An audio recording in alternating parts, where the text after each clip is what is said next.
यहाँ एक पूरी डरावनी कहानी दी गई है जिसका शीर्षक है चुड़ैल की वापसी, एक काल्पनिक लेकिन दिल दहला देने वाली हॉरर स्टोरी। भूत चुड़ैल की वापसी पूरी कहानी हिंदी हॉरर स्टोरी। स्थान उत्तर भारत का एक छोटा पहाड़ी गांव कोटगढ़। फायर भूमिका कोटगढ़ गांव प्रकृति की गोद में बसा था, लेकिन एक बात जो हर कोई जानता था वह थी पुराने कुएं के पास मत जाना। गांव वालों का मानना था कि वहां एक चुड़ैल की आत्मा रहती है जिसे सालों पहले मार दिया गया था। कहानी शुरू होती है 30 साल पहले। उसी गांव में रूपाली नाम की एक युवती रहती थी।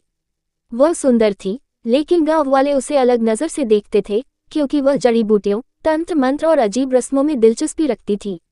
एक दिन गांव के मुखिया के बेटे की मौत हो गई और शक सीधा रूपाली पर गया। बिना किसी सबूत के उसे चुड़ैल कहकर गांव वालों ने उसी पुराने कुएं के पास बांधकर जला दिया।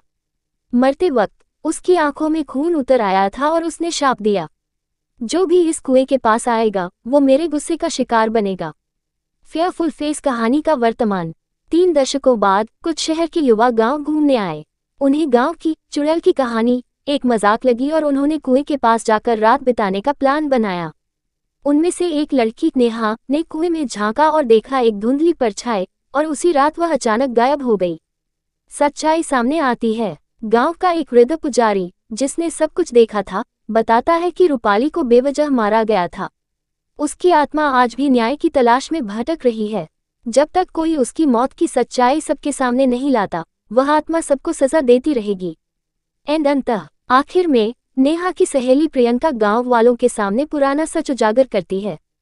जब सब गांव वाले अपनी गलती मानते हैं और कुएं पर एक पूजा कराते हैं, तब जाकर रूपाली की आत्मा शांत होती है।